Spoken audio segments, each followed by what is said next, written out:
स्वागत है आप सभी का आपके अपने YouTube चैनल गणित ज्ञान में।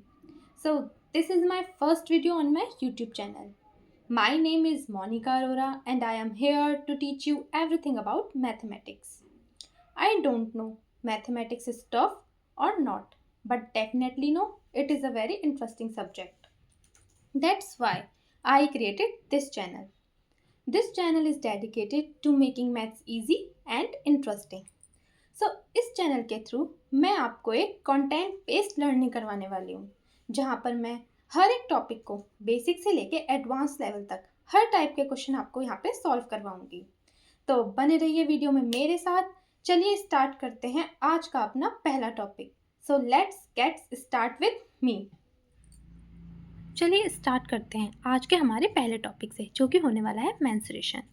सो बेसिकली मेंस्ट्रुएशन एक ऐसा टॉपिक है जो कि क्लास 6 से लेके कंपटीशन लेवल तक के हर एग्जाम में रिपीटेडली पूछा जाता है. सो आज हम स्टार्ट करेंगे मेंस्ट्रुएशन से. जैसा कि मैंने आपको वीडियो के स्टार्टिंग में बताया था कि मैं यहाँ पे हर टॉपिक को बेसिक से लेके एडवांस तक आपको सारे क्वेश्चन उसके बारे में बेसिक से लेके एडवांस तक की सारी जानकारी प्रोवाइड करवाऊंगी. तो इसलिए हम शुरू करते हैं मेंस्ट्रुएशन के बेसिक कॉन्सेप्ट से. बट उससे पहले हम जान लेते हैं कि what is menstruation and types of menstruation. तो मेंस्ट्रुएशन आपकी यहाँ पे 2 टाइप्स की आती हैं. फर्स्ट होती है आपकी 2D मेंस्ट्रुएशन एंड सेकंड होती है आपकी 3D mensuration. 2D mensuration and 3D mensuration. तो what is 2D mensuration and what is 3D mensuration, इसे समझने से पहले हमें समझना होगा 2D shapes and 3D shapes के बारे में. तो आइए चलते हैं. सबसे पहले हम देख लेते हैं what is 2D shapes and 3D shapes. तो here are some 2D shapes and some 3D shapes. तो what is 2D shapes and what is the difference between 2D shapes and 3D shapes. तो basically 2D shapes वो होती हैं जिनका 2 dimension होता है, यानी कि जिनके पास ना तो कोई हाइट होती है ना ही कोई थिकनेस होती है. तो हम उसे बोलते हैं 2D शेप्स. हम इसे एक फ्लैट पे ड्रॉ कर सकते हैं. ये एकदम फ्लैट होती हैं, एक प्लेन पे ड्रॉ हो जाती हैं आसानी से. तो इसलिए हम इन्हें बोलते हैं 2D शेप्स जिनके पास 2 डायमेंशन होता है. वहीं 3D शेप्स क्या होती है, जिनका 3 डायमेंशनल होता है, यानी जिनके पास लेंथ ब्रेथ के साथ साथ उनकी हाइट भी होती है. उसे हम कहते हैं 3D शेप्स. चलिए मैं आपको एक एग्जाम्पल के थ्रू बताती हूँ. लाइक मेरे पास ये एक पेपर है. इसकी शेप आप सभी जानते होंगे आई होप कि कैसा है, रेक्टेंगल है. लेकिन ये एकदम प्लेन है, इसके पास कोई थिकनेस नहीं है, सिर्फ इसके पास इसकी लेंथ है एंड इसके पास इसकी ब्रेथ है. तो ये हमारा क्या हो गया, एक 2D शेप. लेकिन अगर वहीं मैं इस पेपर को मिला के एक इस तरीके का नोटपैड तैयार कर लेती हूँ, तो ये कैसी बन जाती है हमारी 3D शेप. पेपर आपका एक पीस ऑफ पेपर आपका क्या है 2D शेप. बट वहीं अगर आप इस पीस ऑफ पेपर से एक नोटपैड तैयार कर लेते हैं तो वो क्या बन जाता है आपका 3D शेप. अब आप देख सकते हैं कि इस सिंगल पीस ऑफ पेपर पे सिर्फ आपको लेंथ मिलेगी एंड इसकी ब्रेथ मिलेगी, लेकिन इसमें आपको इसकी थिकनेस भी दिखाई दे रही है. ये थिकनेस, इस थिकनेस की वजह से ये कैसी शेप कहला गई हमारी 3D शेप, क्योंकि इसके पास इसकी लेंथ भी है, ब्रेथ भी है एंड हाइट भी है. सो इन्हीं को हम बोलते हैं 2D shapes and 3D shapes. तो 2D शेप्स में आपकी कुछ शेप्स हैं जैसे कि rectangle, square, triangle and circle. तो ये सब आपकी कहलाती हैं 2D shapes. And 3D shapes में आपके आते हैं क्यूबॉइड. क्यूबॉइड किससे बनता है, रेक्टेंगल से. क्यूब स्क्वायर से. तो इसलिए ये आपकी कहलाती हैं 3D shapes. Cylindrical shape 3D shape. Cone, सभी ने आइसक्रीम खाई होगी, तो उस आइसक्रीम का आइसक्रीम का कोन कैसा होता है, कोनिकल शेप का. तो इसलिए कोन, ये सारी हमारी क्या होती हैं 3D शेप. आई होप आपको शेप्स के बारे में अच्छे से समझ आया होगा. आइए अब कुछ इम्पॉर्टेंट चीज़ें जो हमें पढ़ लेते हैं इस चैप्टर को स्टार्ट करने से पहले. सो 2D शेप्स में जैसा कि मैंने बताया rectangle. So what is rectangles. Rectangle के all 4 angles are equal to 90 degree. Is that rectangle के जितने भी 4 एंगल हैं, like angle A, angle B, angle C and angle G, ये कितने डिग्री के होते हैं, 90 डिग्री के, जिसे हम राइट एंगल भी कहते हैं. और दूसरी बात, रेक्टेंगल की जो अपोजिट साइड्स होती हैं ए बी सी डी या फिर ए डी बी सी, ये क्या होती हैं, पैरेलल और इक्वल. आपस में क्या होती हैं, पैरेलल और इक्वल. यानी कि रेक्टेंगल के पास 4 साइड्स होती हैं, 4 एंगल्स होते हैं. चारों एंगल इक्वल टू किसके होते हैं, 90 डिग्री के. और इसकी जो अपोजिट साइड्स होती हैं वो क्या होती हैं, पैरेलल होती हैं और इक्वल होती हैं. नेक्स्ट हमारे पास आता है स्क्वायर. स्क्वायर स्क्वायर क्या होता है? स्क्वायर के जो चारों एंगल होते हैं A B C D equal to किसके होते हैं? 90 डिग्री के, सेम एज रेक्टेंगल। बट इसकी all sides are equal. Rectangle में मैंने आपको क्या बताया? Two sides are parallel and equal. Opposite sides जो होती है रेक्टेंगल की वो पैरेलल एंड इक्वल होती हैं, बट स्क्वायर के अंदर इसकी ऑल फोर साइड्स क्या होती हैं? इक्वल होती हैं। That is the difference between square and rectangle. Next हमारे पास आता है triangle. So what is triangle?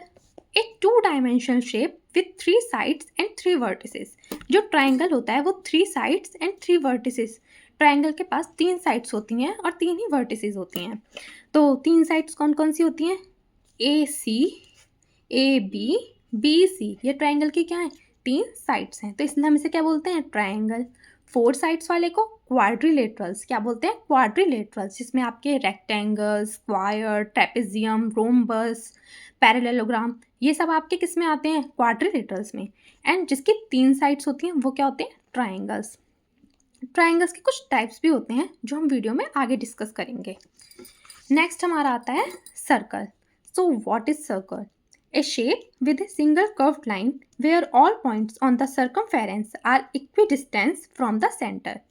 Circle उस शेप को कहते हैं जो कि एक सिंगल कर्व लाइन के थ्रू हम ड्रॉ करते हैं और इसके जो सर्कमफ्रेंस से सेंटर तक की डिस्टेंस होती है वो हर बार इक्वल होती है। लाइक मैंने मान लिया कि ए पॉइंट है, ओ से ए तक की हमारी डिस्टेंस कितनी है? आर।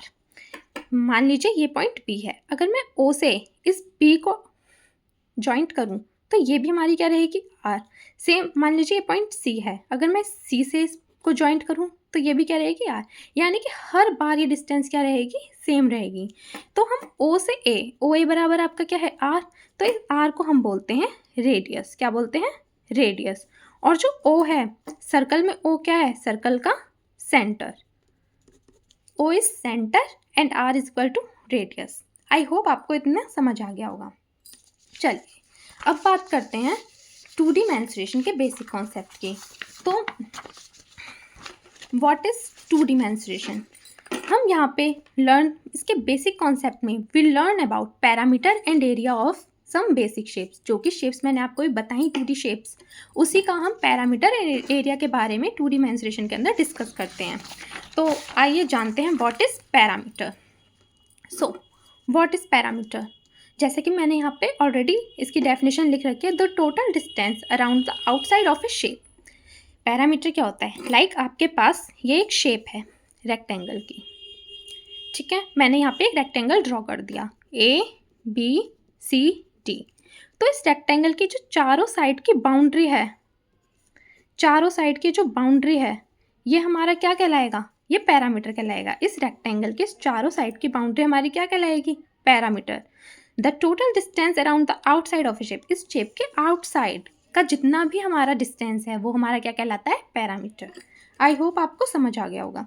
चलिए मैं आपको एक एग्जांपल से बताती हूँ। लाइक मेरे पास ये पेपर है, तो अब अगर मैं कहूँ कि मुझे इसका पैरामीटर निकालना है तो मैं इसका पैरामीटर कैसे फाइंड करूँगी?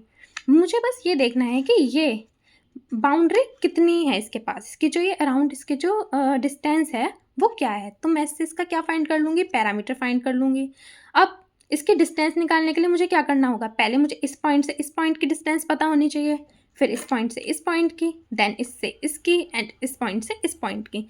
जब मुझे इन चारों की डिस्टेंस पता चल जाएगी और जब मैं इन्हें ऐड कर दूँगी तो मुझे मेरा क्या मिल जाएगा? पैरामीटर मिल जाएगा, ठीक है। चलिए आई होप आप सबको पैरामीटर का समझ आ गया होगा। नेक्स्ट बात करते हैं एरिया की। So what is area? The amount of space a 2 dimensional shape covers. जो स्पेस है, जो स्पेस इस 2D शेप ने कवर कर रखा है, लाइक ये वाला, दिस पार्ट जो कि हमारा 2D शेप ने कवर कर रखा है वो हमारा क्या कहलाता है? Area. The amount of space a 2 dimensional shape covers, this is called area. और the surface that can be touched. हम इस सरफेस को क्या कर सकते हैं? जितने सरफेस को हम इसको टच कर सकते हैं। लाइक ये मेरा पीस ऑफ पेपर है, इस पीस ऑफ पेपर के मैं इस पार्ट को टच कर सकती हूँ। इसके यहाँ बाहर तो कुछ भी नहीं है, तो मैं क्या टच करूँगी, कुछ नहीं, लेकिन मैं इस चीज़ को तो इसको टच कर सकती हूँ, तो ये क्या होगा इसका एरिया। ये पूरा इसका क्या कहलाएगा, एरिया, यानी कि जो भी अमाउंट ऑफ स्पेस इस 2D शेप ने कवर कर रखा है वो इसका क्या कहलाएगा, एरिया कहलाएगा। ओके, आई होप आपको ये भी समझ आ गया होगा। चलिए आते हैं कुछ बेसिक से फॉर्मूलाज पे जिसके थ्रू हम पैरामीटर और एरिया को फाइंड कर सकते हैं। So how we find parameter. चलिए, तो अब मैंने यहाँ पे पैरामीटर और एरिया निकालने के कुछ फॉर्मूलाज को डिस्क्राइब किया है, आइए हम उनके बारे में पढ़ते हैं। So how we find parameter and area. Here are सब formula to find parameter and area of 2D shapes. Because यहाँ पर मैंने आपको अभी तक 2D मेंसुरेशन के बारे में बताया है, इसलिए यहाँ पे जो फॉर्मूलाज मैंने लिखे हैं वो सारे 2D शेप्स के पैरामीटर एंड एरिया निकालने के फॉर्मूलाज को मैंने यहाँ पे लिखा है। सो देखिए, what is the parameter of rectangle. तो formula of parameter of rectangle is 2 multiply length plus breadth, यानी कि जो भी आपका रेक्टेंगल है आप उसकी लेंथ एंड ब्रेथ को ऐड करेंगे, देन उसमें 2 से मल्टीप्लाई करेंगे, तो आपका क्या फाइंड कर सकते हैं आप, parameter of rectangle. Then area of rectangle. Area of rectangle का फॉर्मूला होता है length multiply by breadth. Next आता है आपके पास parameter of square. Because square की ऑल साइड्स इक्वल होती हैं, तो स्क्वायर का पैरामीटर निकालने का फॉर्मूला होता है 4 multiply by side. Next area of square. Area of square निकालने का फॉर्मूला होता है side multiply by side. Next आपके पास आता है parameter of rectangle, parameter of triangle. Then parameter of triangle का फॉर्मूला होता है sum of all 3 sides. Triangle के जितने भी 3 साइड्स हैं जब आप उनको ऐड कर देंगे तो आप क्या फाइंड कर सकते हैं, parameter of triangle. I hope आपको मेरी ये वीडियो पसंद आई होगी। आज हमने आज की इस वीडियो में मैंने आपको 2D मेंसुरेशन से रिलेटेड जो कुछ भी पढ़ाया है, अब हम उससे रिलेटेड क्वेश्चंस को नेक्स्ट वीडियो में डिस्कस करेंगे और साथ ही साथ 3D मेंसुरेशन के बारे में भी समझेंगे। आई होप आपको मेरा आज का ये वीडियो पसंद आया होगा। अगर आपको ये वीडियो अच्छा लगा तो प्लीज़ लाइक कीजिए, कमेंट कीजिए तथा इस चैनल को सब्सक्राइब करना ना भूलें। मिलते हैं मेरी नेक्स्ट वीडियो में, तब तक के लिए बाय बाय।